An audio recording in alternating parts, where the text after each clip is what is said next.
So we're all here today to hear about genealogy with genealogist Christene Eldred, whom was on Books and Beyond, the library TV show with me last month, and so I got a preview. This was absolutely fascinating. So instead of listening to me, how about listening to Christene? Thank you for being here, Christene. Thank you.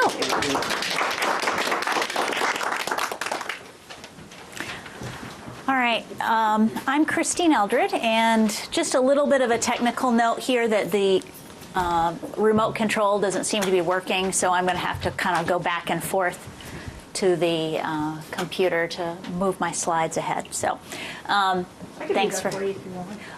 Oh, well, okay, that might, or that's fine. We'll see how it goes. Thank you, though. I appreciate it. So thank you all for coming. I'm really pleased to see this many people out on a very cold March day. And this is a talk I've given a couple of other times, including here at the library, with a little bit of updates for this year. But my purpose is really to give people an idea of where they might want to start with their research, some of the best resources. I've passed out a sheet that has a lot of information on it, much of which is in my presentation, but so you don't need to take notes based on what you're seeing here. A lot of that information is on the sheet. And as you can see, it was from my last presentation here, but it's really all up to date. The only difference might be some of the information about, for instance, the number of records you could find on Ancestry, because those types of services are always adding records. But the basic information is all going to be the same.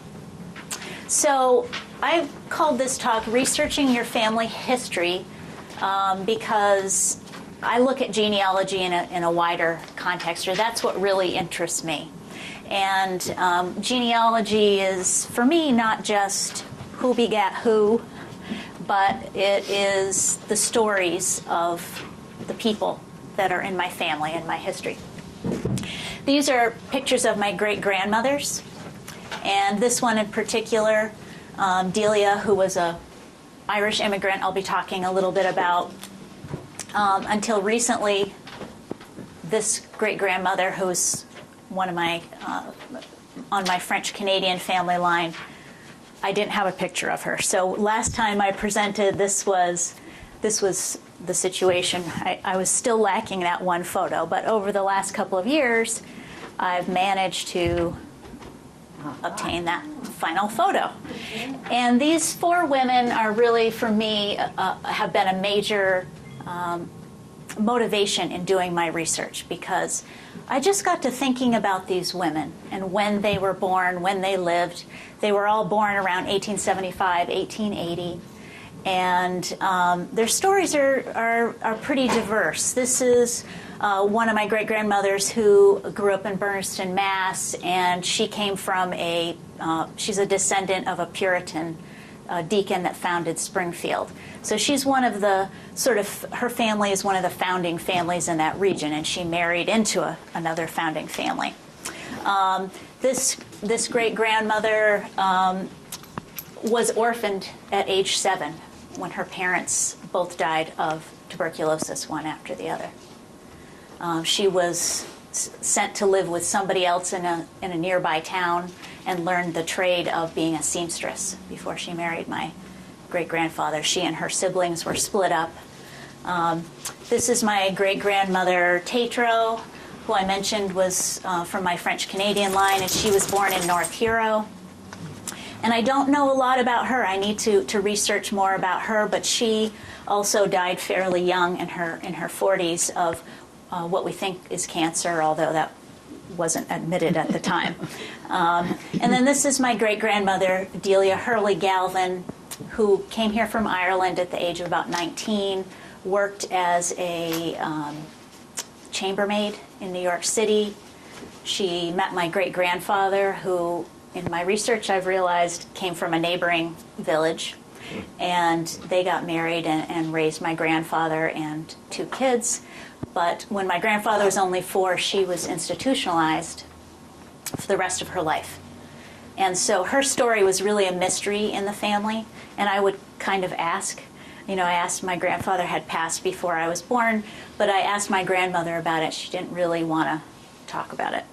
So we all probably have questions about things that didn't really add up in the family, things that maybe your mother or your grandfather told you that you accepted at face value, but later you got to thinking about it and thinking, I'm not sure that's right, or that doesn't quite add up.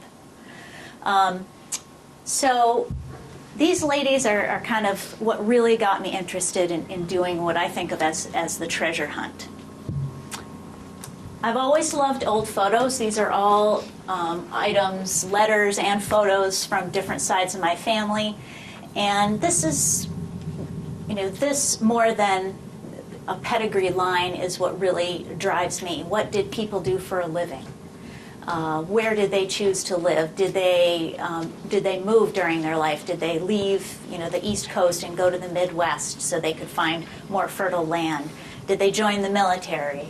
All those kinds of things to me are really interesting, the life stories. And a lot of that's one of the things I'm going to focus on, is the kinds of resources you can use to find that type of material that tells you a little bit more about how the person lived their life.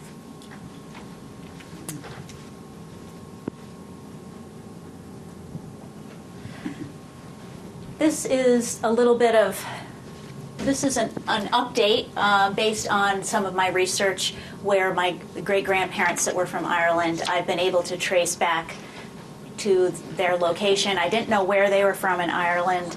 I had no idea who their family was. I really didn't know anything except they were Irish immigrants.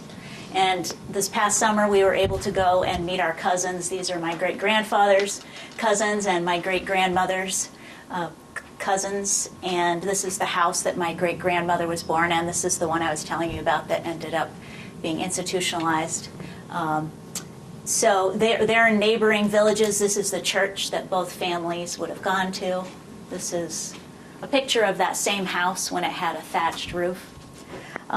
So I just present this to you as a little bit of inspiration, because I never thought I would find out enough information to actually connect with my relatives, because there was no nobody kept in touch for a variety of reasons I've learned about. So that's kind of the social history aspect can really lead you to that type of information. And to begin with, in talking about how you can begin doing your research, I just want to give you a little bit of framework for doing research in this area of the country, particularly if you have roots in this area. So this is the pattern of European settlement in the early part of the mid-17th century, the early founding of Canada as well as the United States. And this map shows you from Jamestown to Quebec, the main cities that were at this time settled. And all of this was, wilderness, Native American territory. And we still have New Netherland, New Sweden, New France. So this was really early in the settlement process.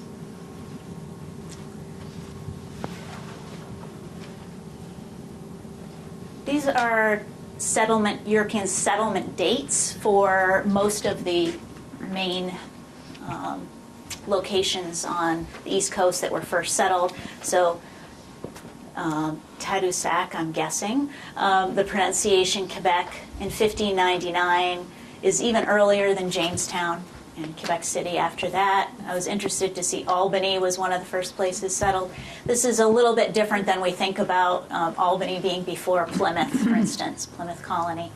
And I've added in a few of our, just kind of local points, Swanton, Bennington, Burlington, and so on. So you get a sense of how that early settlement pattern shows.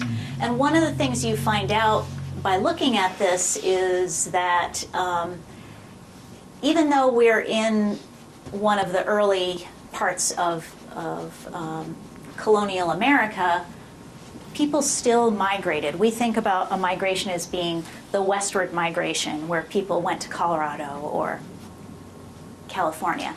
But in fact, there were earlier migrations, or even what we might call today mini migrations. At the time, they didn't seem so many. But typically, they started along the coast, right? So they started in Massachusetts or Rhode Island or Virginia, maybe Maine. And then they would gradually move inward. Or if they were in New France, they might start spreading either a little bit north or south.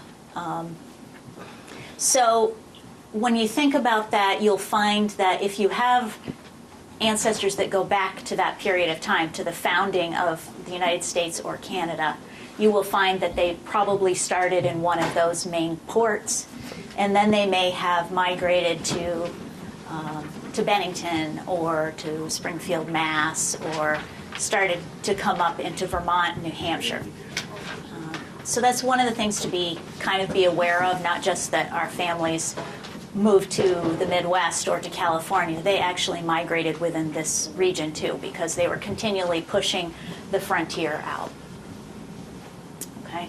One of the things about our French-Canadian ancestry is that a lot of these have to do with economic and population shifts.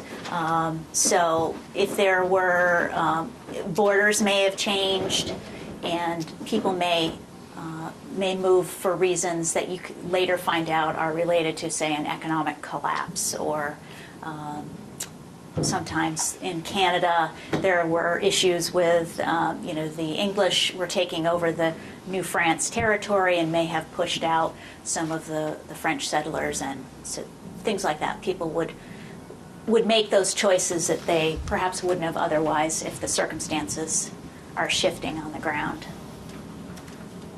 So beginning your research, the first thing you want to do is start with yourself and work backwards. This is always the main advice that's given. And the reason for that is, even though you might have a certain relative that you are dying to find out about, you need to start building evidence that you are related to these people. And you can do that with yourself, because that's the easiest way to do it. You know who your parents are, or you have records that will show that, unless you're an adoptee, which is a different situation.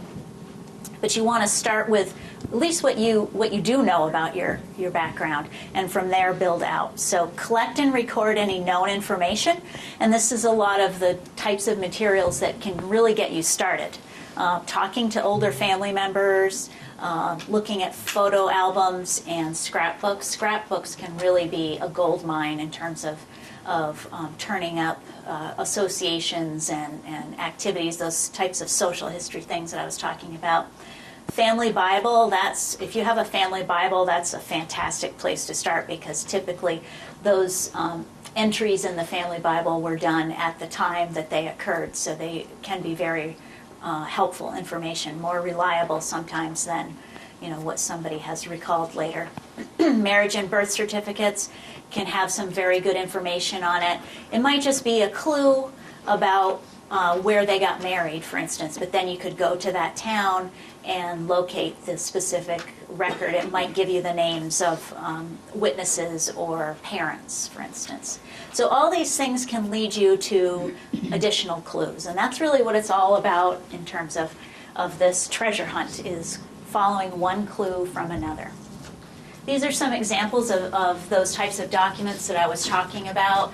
This is a marriage certificate from my great-grandparents. This is my great-grandfather's immigration citizenship papers. And on the reverse side of this, it's been stamped with a Waltham, Mass. Voting board of voters, or citizens board, I forget what you would call it, but it showed that he lived in Waltham and registered to vote there, which was information I didn't know. So if you have a document like that, you can sometimes get some additional details from it. Here's another letter from somebody that was in the service, writing back about their experience. So this is why it's really useful to kind of gather everything you have, ask your relatives, hey, did Grandma leave you anything that might have some family history information in it, because these things can really get you started on your next step and your next bit of research. You want to think about recording this information as you go, and that's kind of a frequently recommended thing, but also it's a hard thing to make yourself do. And partly that's because you need a system for doing it, and partly it's just because, you know, you start your research and it leads you to the next thing, and the next thing, and the next thing, and you may not record the first item that you located, and then it's hard to recreate it. So it takes a little discipline, but I would really recommend that you think about how you're going to record some of this stuff before you get started. So there's different options. You can, of course, do handwritten notes or type your notes up. There are specific research log forms that are available free online. If you just did a search for genealogical research log, you would see different styles that you could use. Some people like to use genealogy software.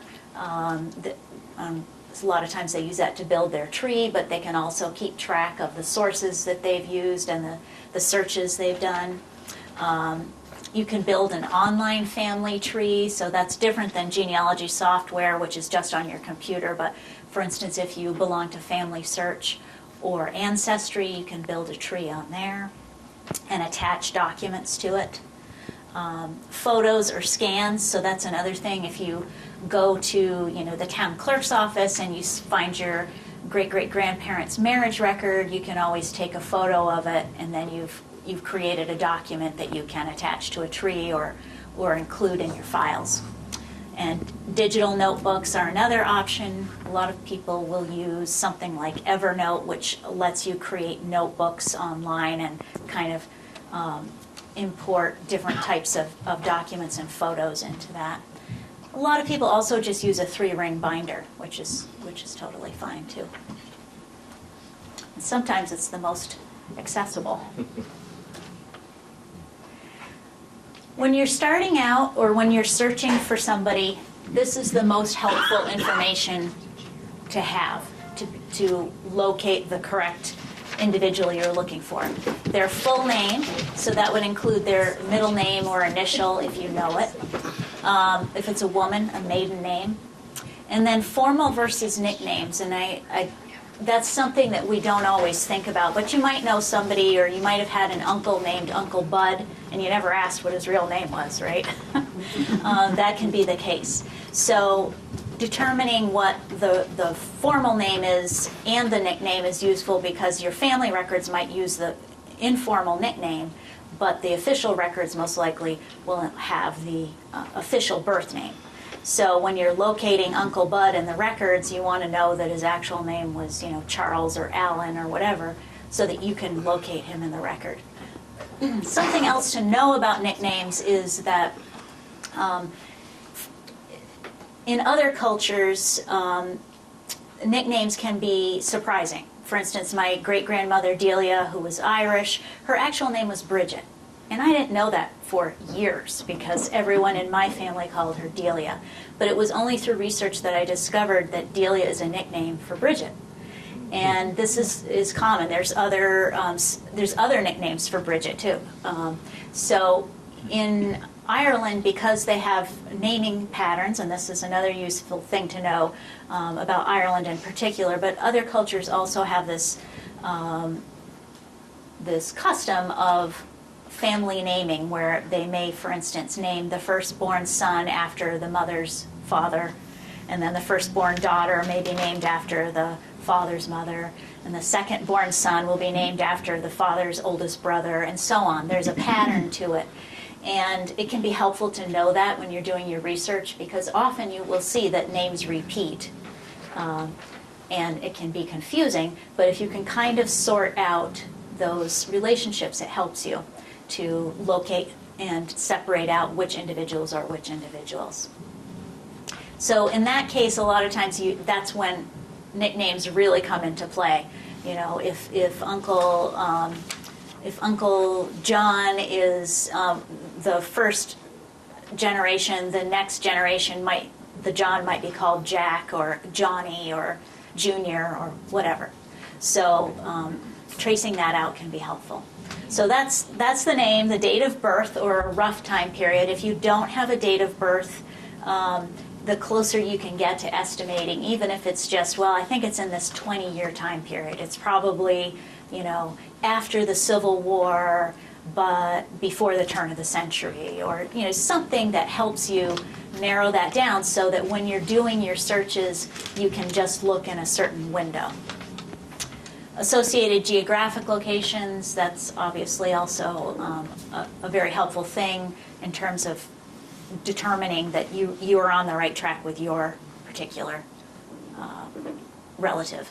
And then relationships can be helpful in the sense that if you know the names of parents or spouses or siblings or children, sometimes you find linked records. So you may be searching for somebody that you just can't locate. They immigrated, but you can't find out where they are. Maybe if you search on their parents' names, you might find them in a marriage record, because a lot of times marriage records would include the names of the groom's and bride's parents. So that's just one of those surprises that sometimes happens when you are looking at related people. So after you've kind of gathered that initial information, your next step would be to decide on what your goal actually is. Do you want to fill in some gaps? Maybe you have some background, or somebody in your family has done a partial history and they've passed it on to you, but you want to fill in the gaps and find, complete that, or complete sections of it.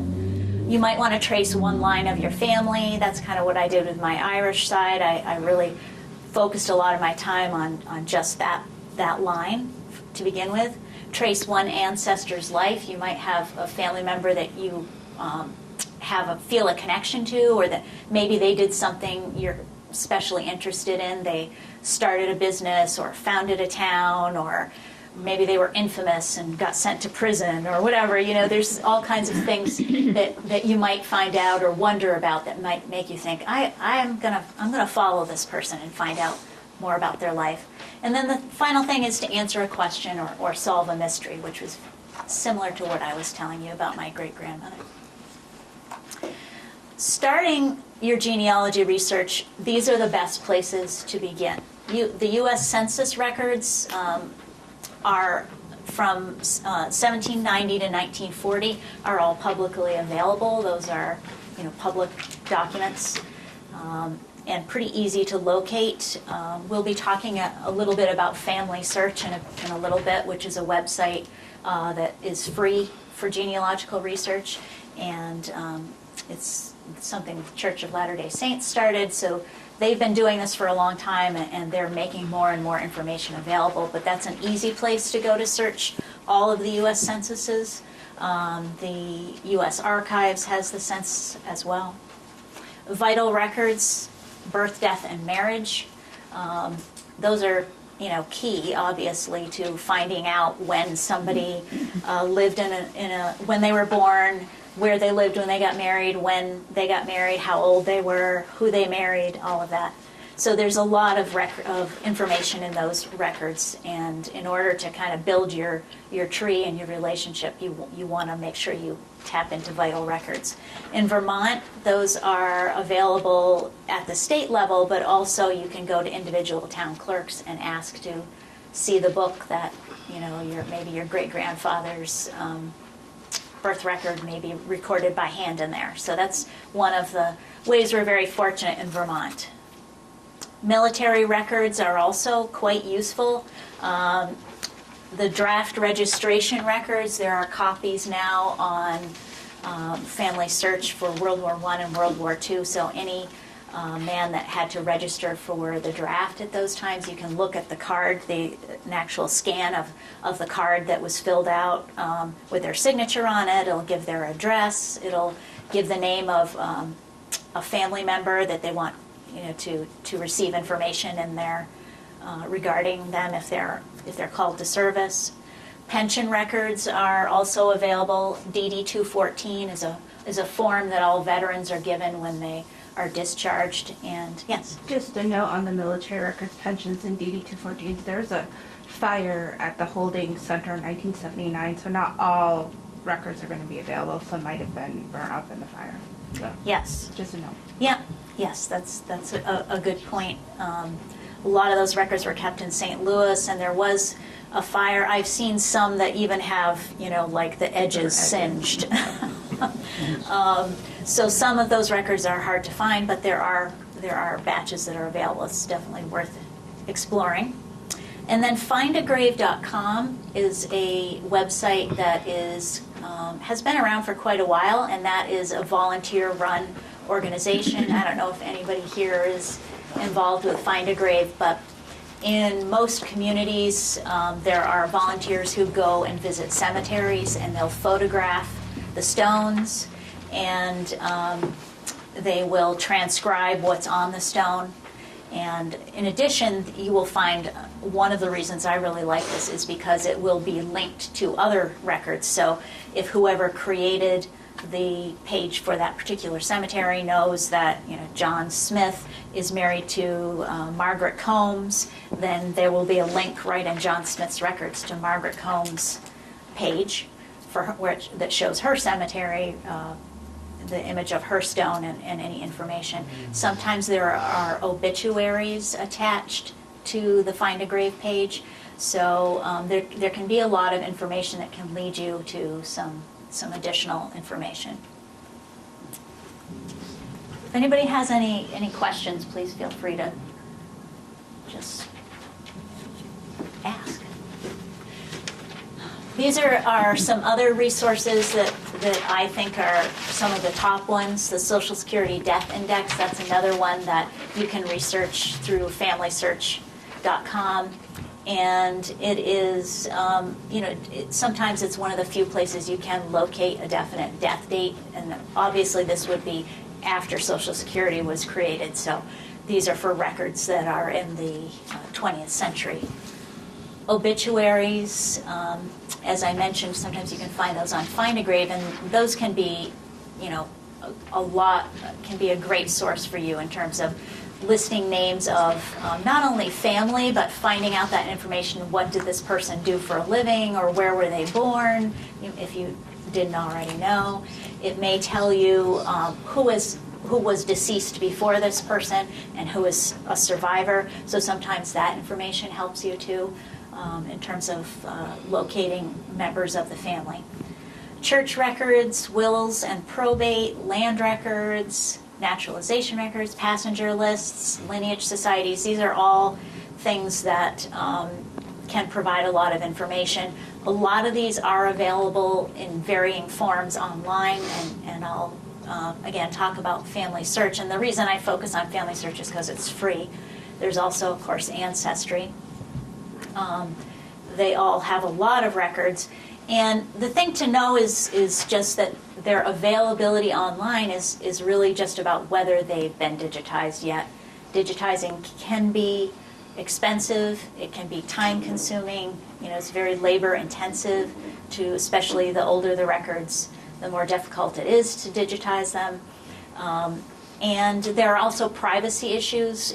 For instance, the state of New York has digitized very few of their records because they have pretty high privacy laws, and they are, for instance, you can't find many of their vital records online. So you typically have to go to their state archive to access those, or each county has a county historian, so that's another resource you can use in New York. So just know that that's kind of varying, but it's always being added. In fact, one of the things that I was reading about within the last month, the Catholic Diocese of New York is in the process of digitizing its records, and will be making those available. So new stuff is always coming out. In terms of social history, these are some of the best resources I've found. Newspapers are fantastic, and there should be a list on there of places you can obtain historic newspapers. The main site is called Chronicling America, and that's managed by the Library of Congress.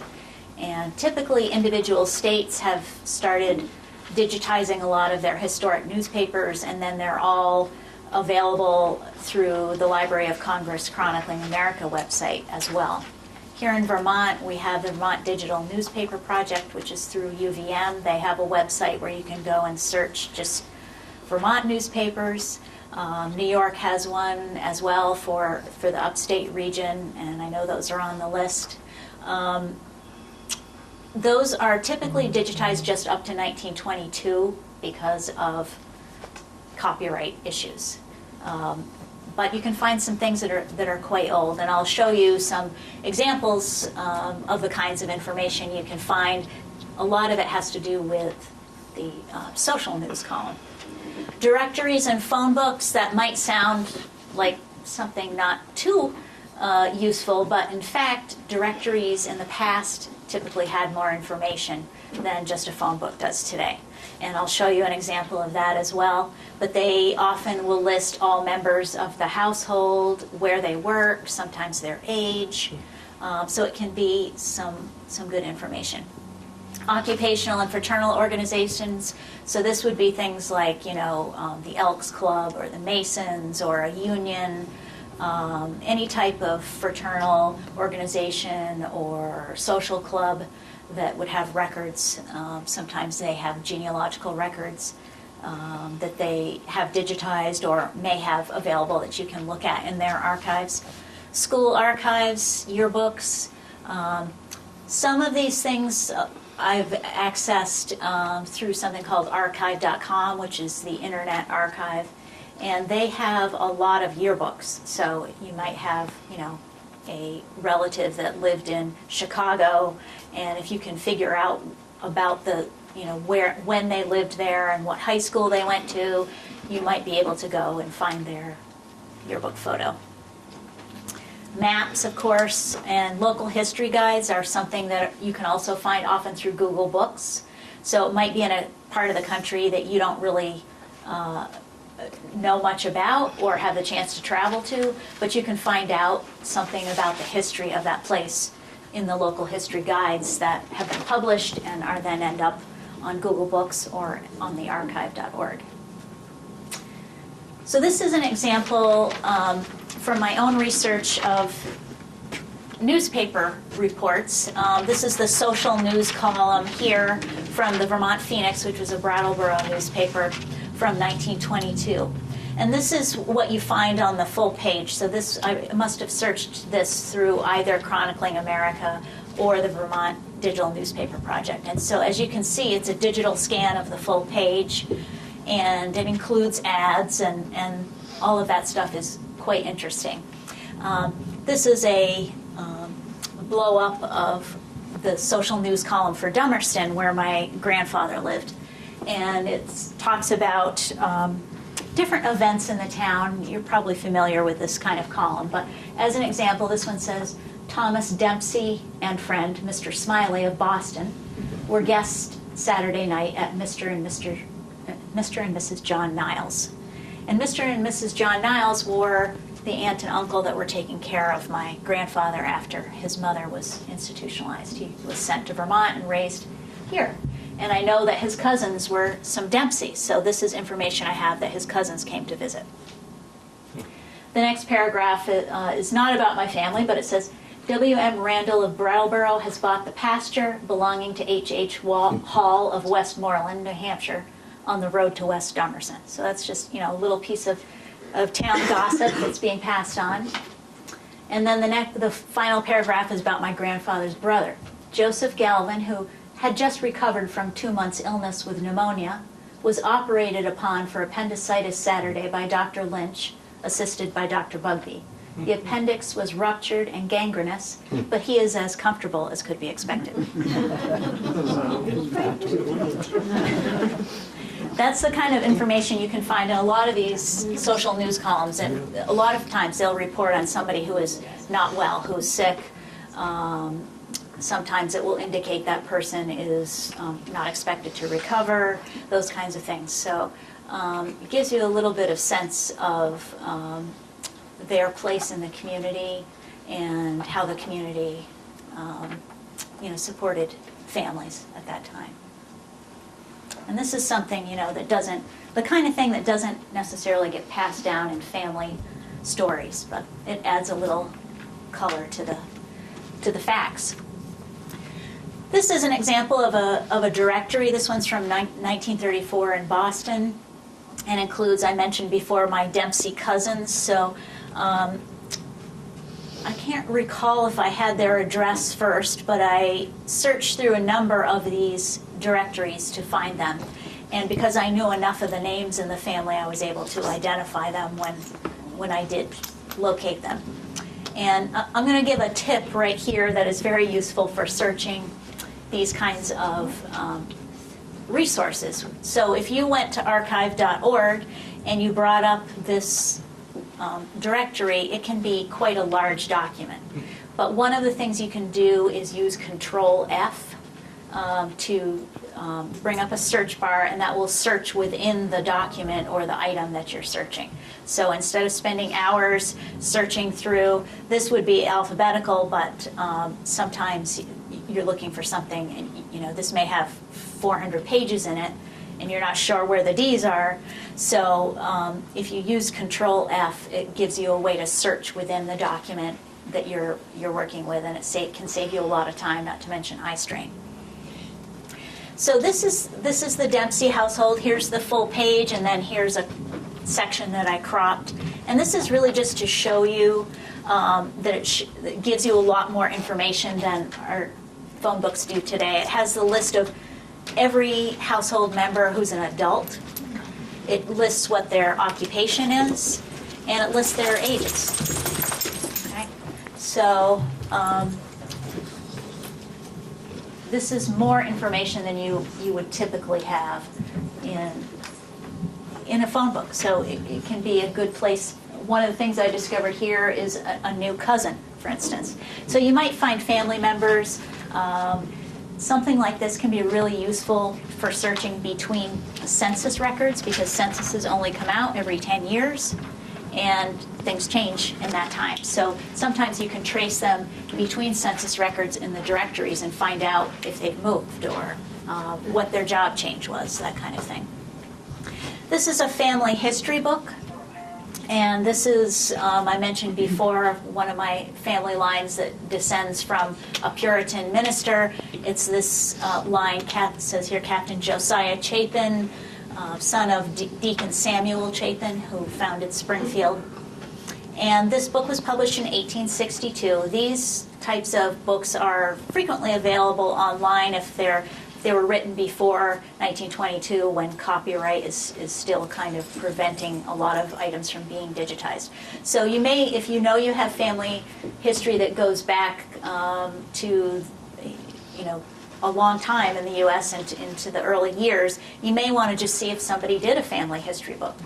The only caution I would make about this is just that it can give you a lot of good clues, but you can't necessarily believe everything that's in the book, because they did not have access to the same range of records. They probably knew very well about their own family and the immediate people that they knew, but whatever claims they may make going back beyond that, you have to take with a bit of a grain of salt. It can give you some good places to start, but you'll want to kind of verify that information yourself.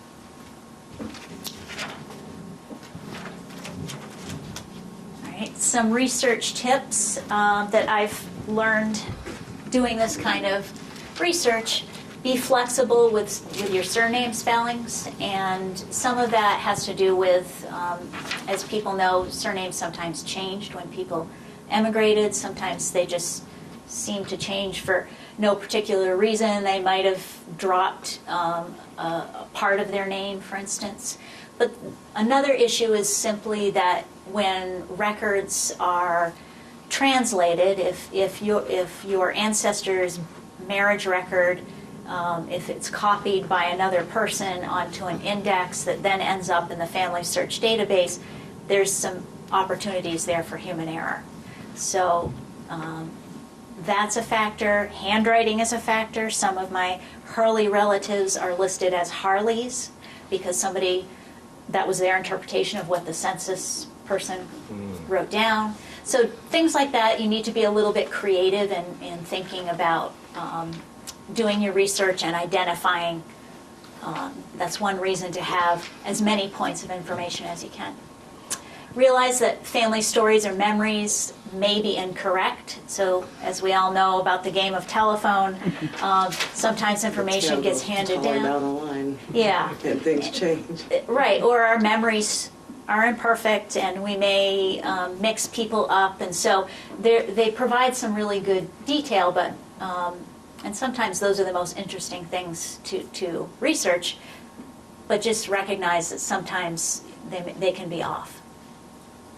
In some types of records, for instance, especially in the newspaper social news column, your female relatives might be referred to as Mrs. So-and-so or Miss So-and-so. This is my great-grandmother who was Miss Chapin and then became Mrs. Fred Allen. So if I had been looking for her by her first name, I wouldn't have found her. So that can be a useful alternative search. Identifying an individual ancestor can take more than one record, and you're probably getting a sense of that now by everything I've said. But sometimes, especially if they have a common name, you need a few points of evidence to prove that that's the person that you're looking for. Use quotation marks around phrases when you're searching. This just helps you if you're sometimes searching in Google or any of those types of websites. If you search Robinson School and you put it in quotes, you're going to find documents that have that specific phrase. If you don't put it in quotes, you'll get documents that have Robinson and documents that have school. So it's another way of reducing the extra information you have to sort out. This is especially useful with names. Another trick with that is to try, in this example, Elijah Atwood. You might try Atwood, comma, Elijah. Control F, I already talked about that. Another trick is to use Control plus or Control minus. And I mention that because a lot of times, for instance, when you're looking at the example I showed earlier of a newspaper, it'll come up in a full page and you'll want to zoom in on the part that you're looking for because you won't be able to read it just on your regular screen. So you need to be able to zoom in and really look at that, or really squint at that handwriting on the census record, those kinds of things. So now we'll get into locating records.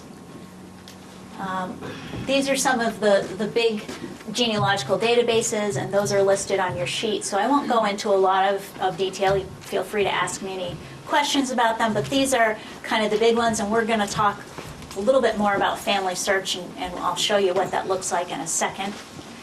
Find My Past is, I just want to point that out because that's the place where the Catholic Diocese of New York is going to be releasing its records. Find My Past is growing quite a bit.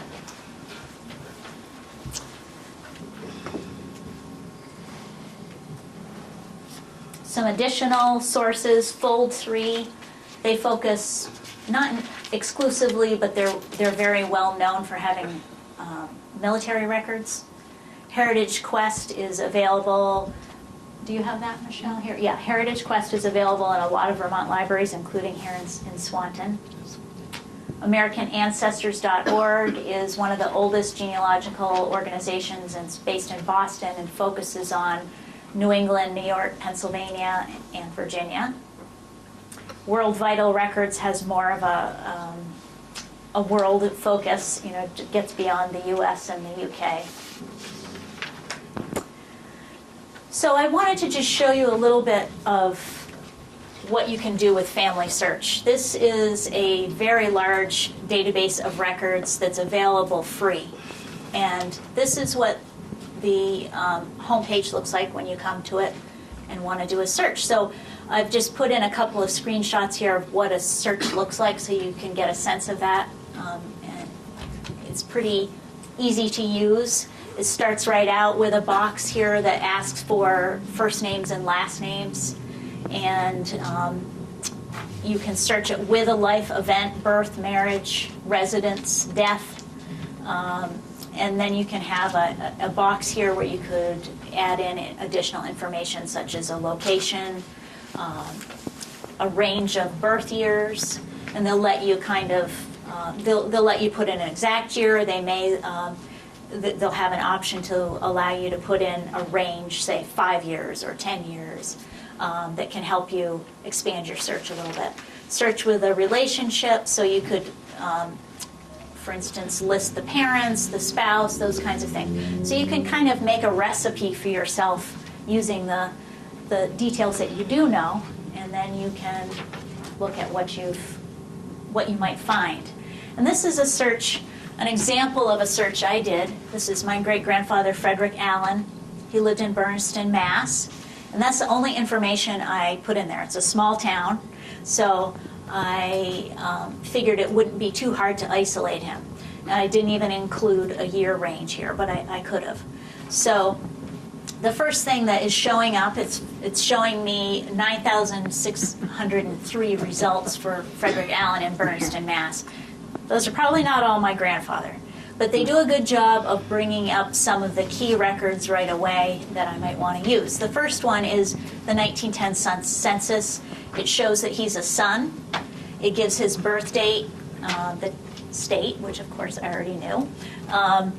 It lists the other people in the record that would, in the census record. So it lists his father, his mother, and then it says other. Those would be his siblings. And then here's the 1930 census, the 1920. So there's a lot of information available that should come up at the top of your results. If you don't get good results, then you kind of have to play with your search, try a few other things. So here on Family Search, you'll notice these dots, or these triangles. And those, the top of the column there says preview. So that gives you a chance to look at the information before you get into the record. You can stay right here on the search page where all the results are, but you can just get a preview of the record. So here I selected the preview for the 19th census record. I just clicked that triangle, and this little record popped down. And this is what is called an index of the record. So somebody, the example I mentioned before, that you have volunteers who have, they're volunteering to transcribe census records. And so they're reading those handwritten census records, and they're creating an index like this. And this is where I talked about before you can get human error, where somebody may have misinterpreted something or transcribed it incorrectly or transposed numbers, or maybe the census taker had lousy handwriting. But this is the information that's indexed and is very easy to read, so you can kind of go through it and see, yeah, I think this is the person I'm looking for. And then you can go right over here and click on that document, and the digitized version, the scan of the original census record will pop up. And a lot of times it will show you, I think in the next example here, this is what I've done. I've brought up the actual record. As you can see, it's handwritten, and then this is a section that I cropped and blew up from the record that shows you here's the family, the head of household. In this case, it was the son, my grandfather, great-grandfather, and lists other members of the family. And then there's a lot of information that's provided. There's different questions asked in each census, but in this case, it asked gender, marriage status, age, how many years married, if somebody has been married. In the 1910 census, they ask a unique question, which can be kind of interesting. Isn't the second column their color, actually? Male, female, and then it says W, so that would be color, age, then marriage status. Yeah. Yes, that's right. This column here is asking Education. the number of children that the mother had and how many are still alive. The second column is how many are still alive. So in this case, she had 2 children and 2 were living. These columns ask where the person was born and then where their father and mother was born. Sometimes that's useful information to have as well. English is listed as their main language. My grandfather was a blacksmith, so occupational information can be listed. Everybody else in the family apparently is too young to work. He owned his own shop. This is another question some of the censuses ask who you work for, if you are self-employed or employed by somebody else. And in some cases they'll list the name of the actual employer. In this case, he's his own employer. And these questions, I think, are related to whether you can read or write. At some point, those questions stopped being asked. But there are other questions that are asked in previous censuses. For instance, sometimes they'll ask if somebody was a veteran, in particular a Civil War veteran. So it's useful to look at multiple census records if you can find them. Excuse me.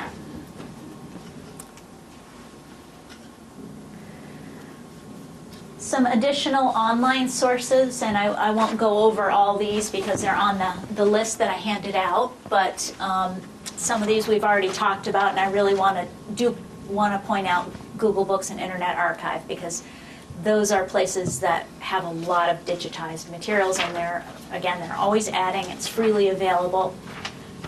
Chronicling America is the newspaper archives that I talked about.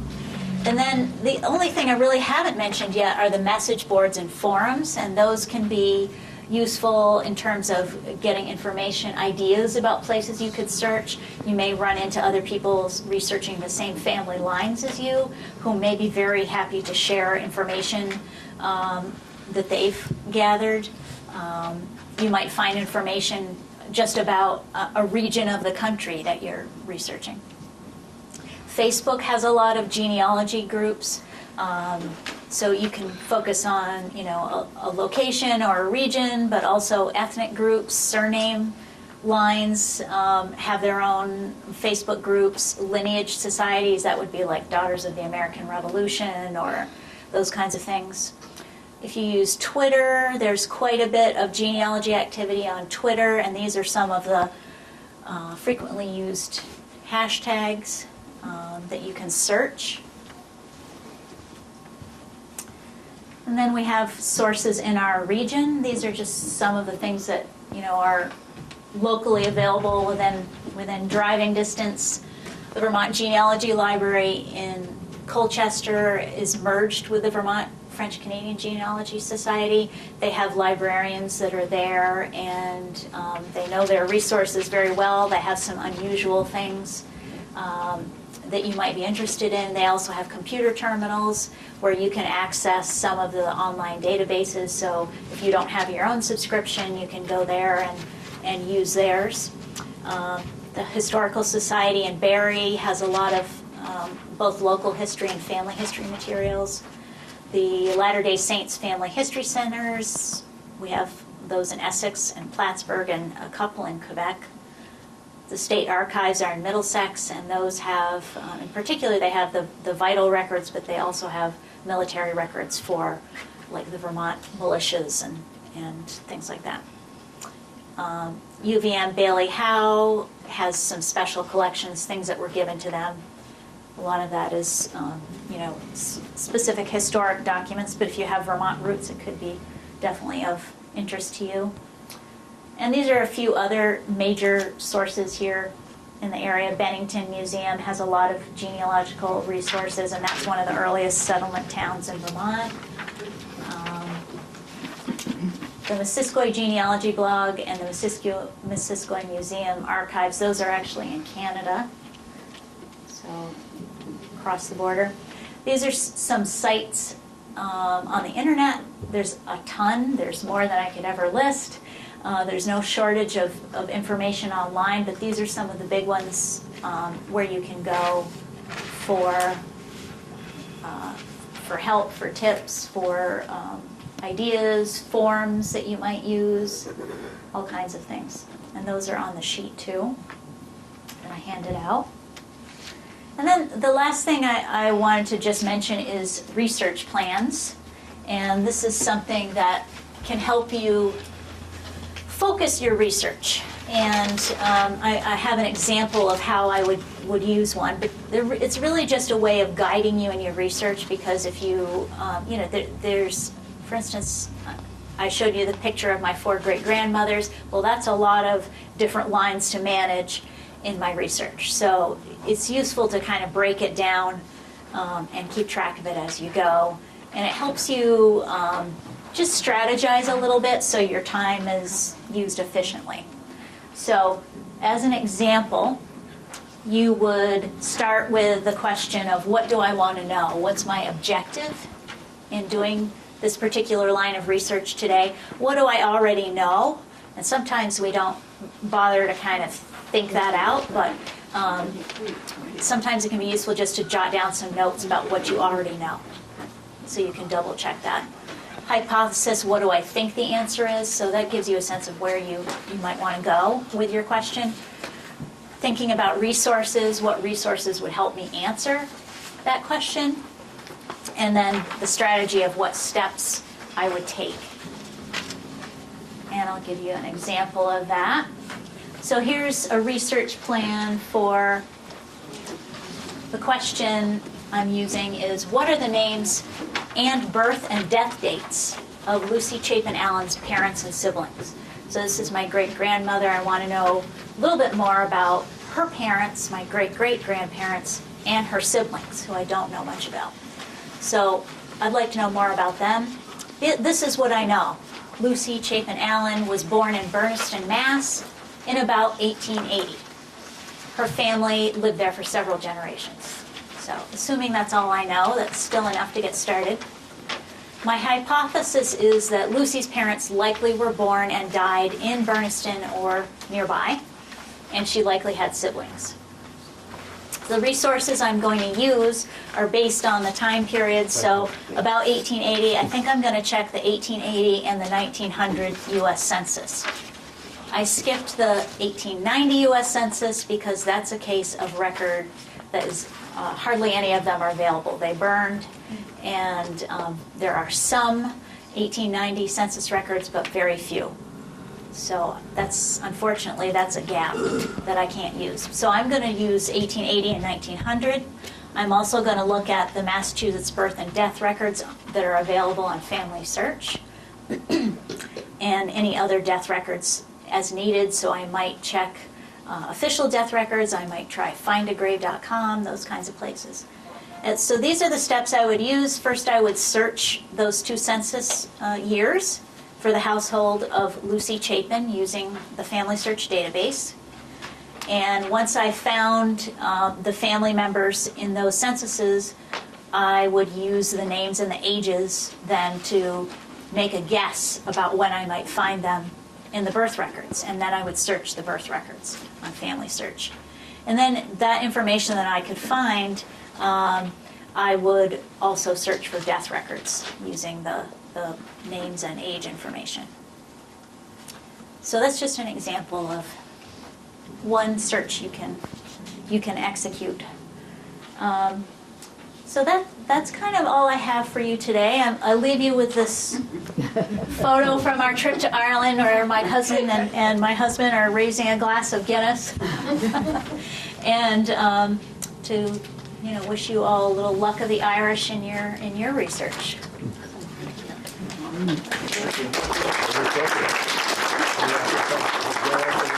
Yeah, exactly, yes. Does anybody have any questions or? Yeah, I got one here. What we did, my family, we formed an association out of Canada and out of Vermont. I belong to Vermont, where I did. We meet once a year, Canadians of the United States. Yeah. We have a newsletter, we come out, we get a book. Oh, that's cool. About So who did you create that? I did with the guy out of Canada. With Steal who? that off my coffee table? You stole that I off my stole off coffee your table. That Messier out of Canada. So Yeah, he belongs to the Messier Association. I see. So there's a Messier Association. I belong to Vermont. Oh, okay. But there's one in Canada. you're saying. Yeah, the main one in Canada. We meet once a year Uh-huh. in Canada, once a year in Vermont. Uh-huh. Well, That's it's my understanding that a lot of the oldest families in Quebec have family associations like that. Association, dues of $15 a year. Yeah. So, and how has that helped you with your research? Can you?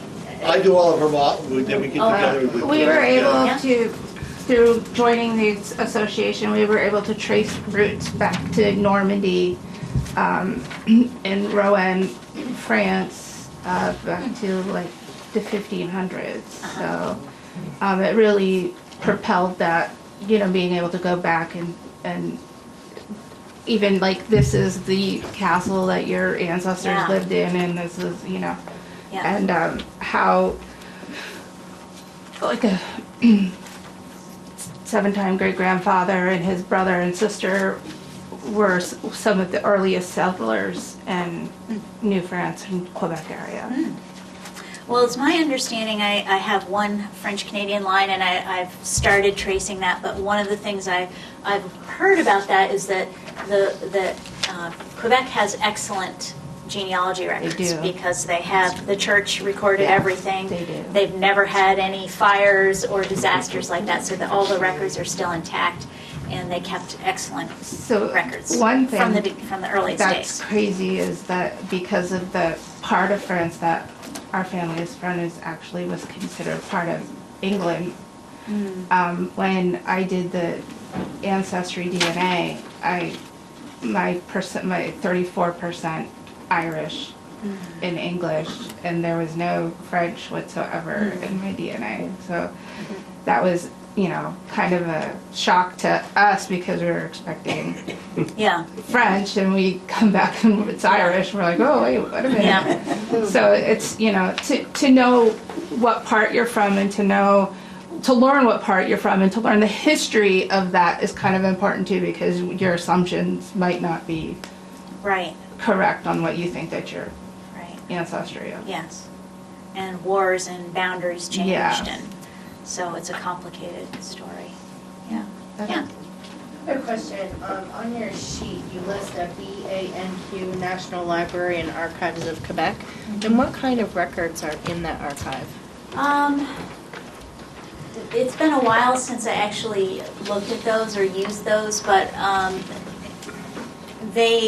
know they have, it's part of their National Archives system, and they have different branches that I think are mostly associated with libraries in Quebec.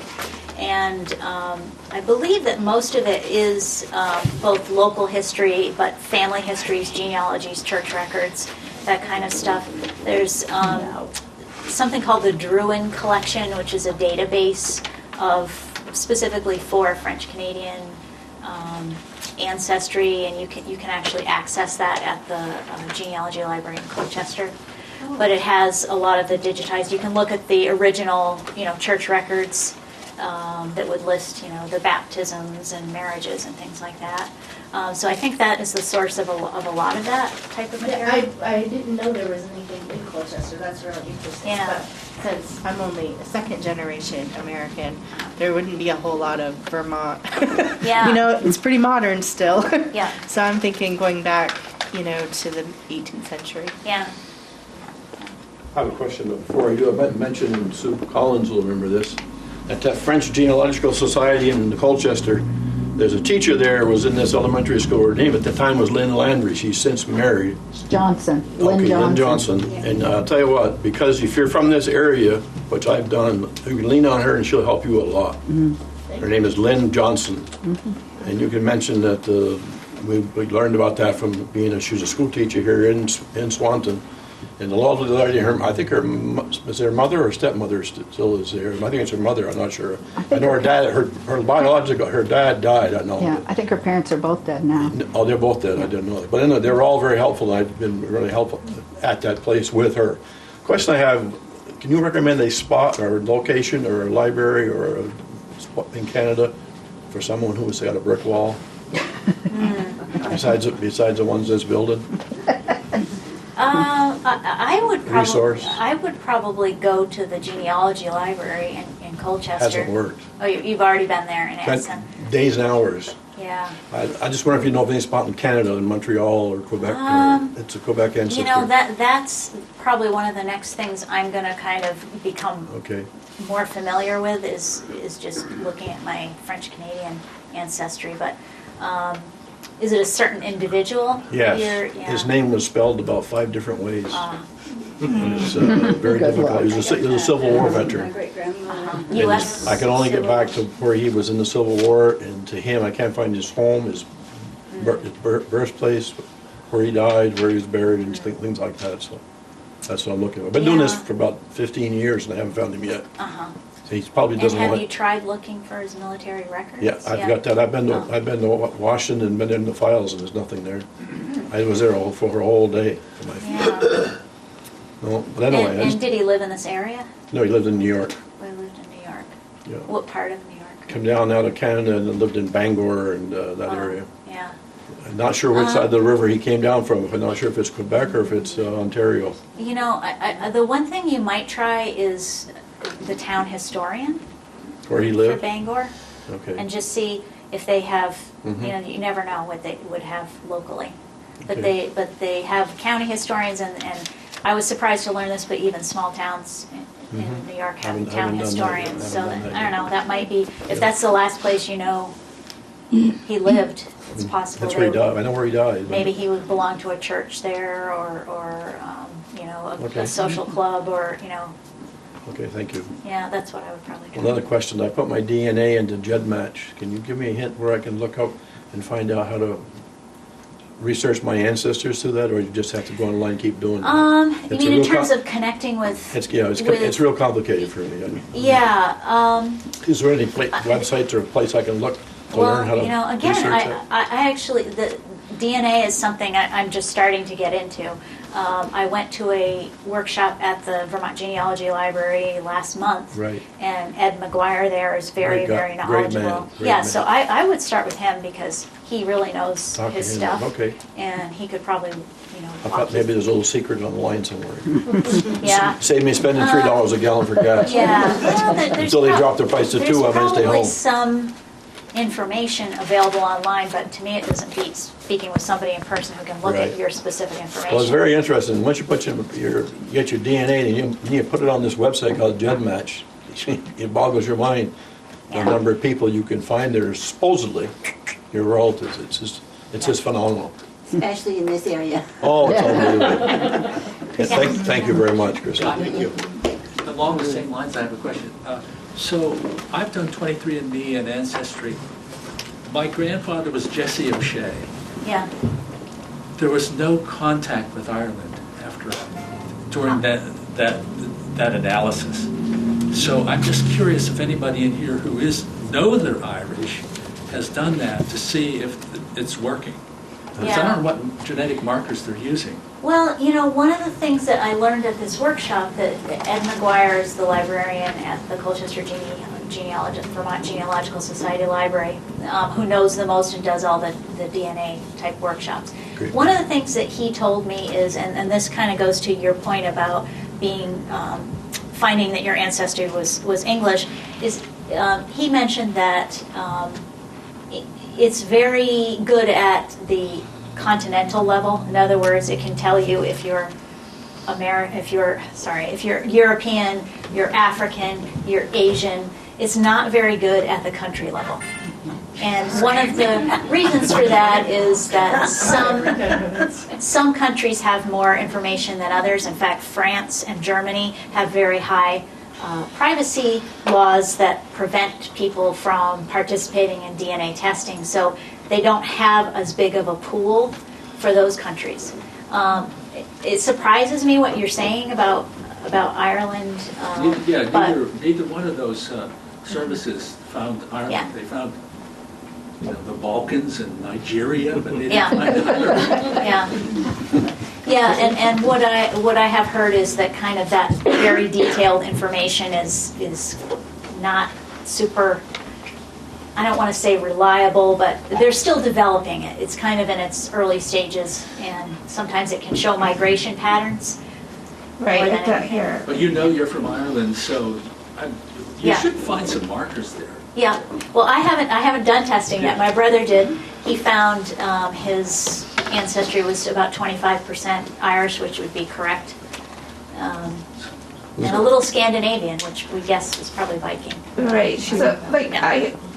I can show you guys that anyone wants to see it, but this is mine through Ancestry.com, and it shows each, like, circles each place that my DNA came from. So 34% Irish, Scotch, and Wales, 26% European South, which is Italy, that area, 17% Great Britain, and 10% Scandinavian.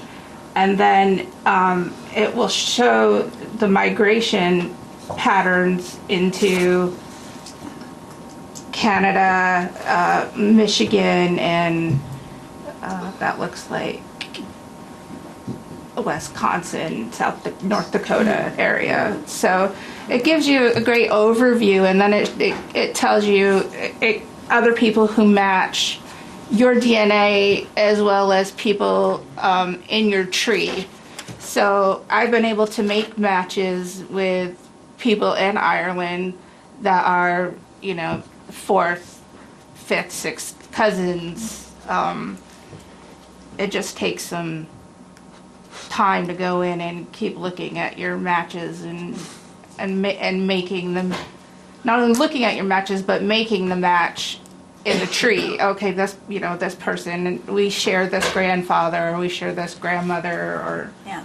so it's time consuming, but Yes, and that's one of the things I heard at this workshop is that we think of DNA as kind of like this golden or magic answer to our questions, but it's really just another data point. It's just another piece of the puzzle that can help you in your research. I mean, for somebody who, you know, would be adopted, for instance, it could be that magic thing that cracks open the information that they need.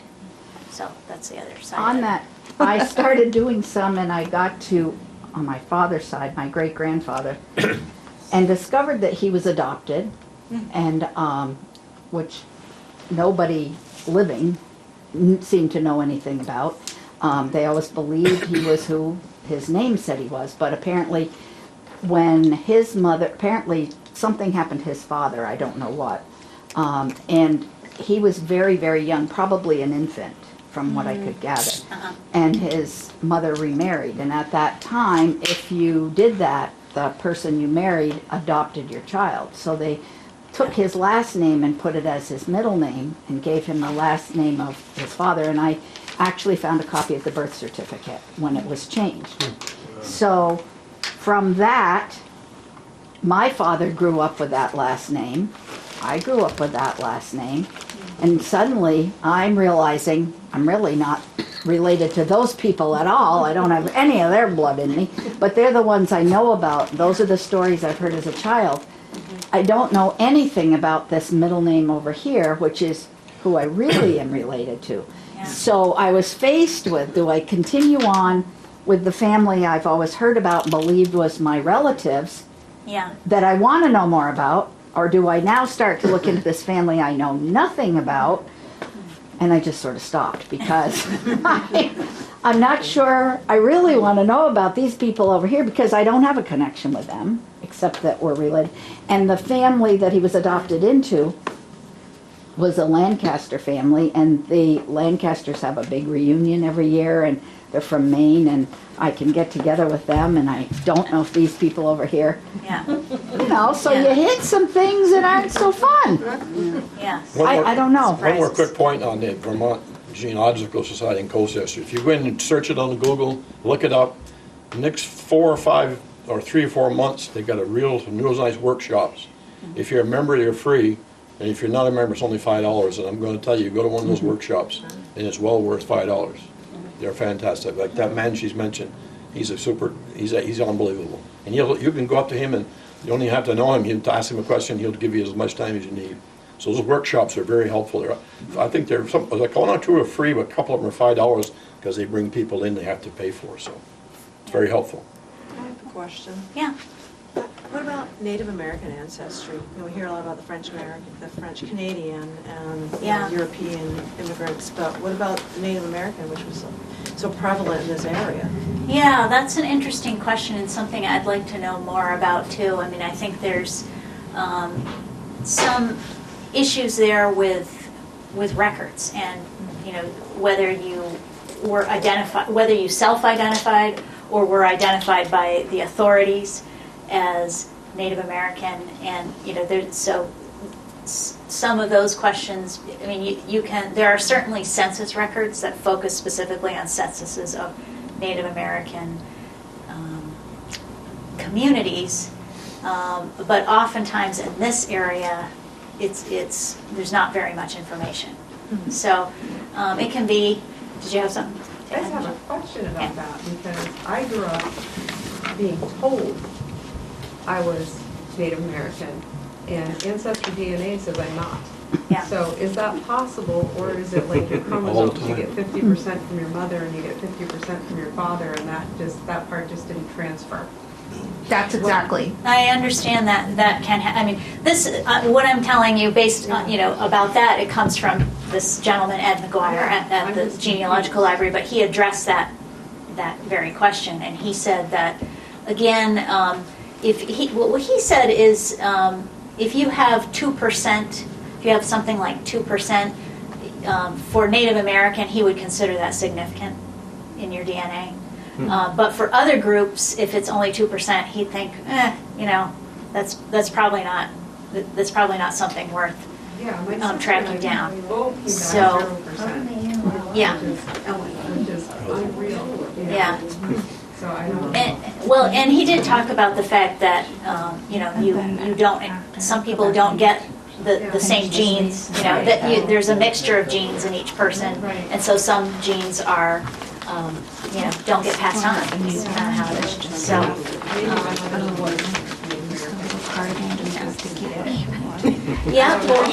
or maybe at this point they need a more specific test, or maybe in a few years they'll develop a test that's more sensitive. Yeah, because my know. cousin took it too, and she supposedly, because they had different grandmothers, she was supposed to have had more than us, and she came back 0%.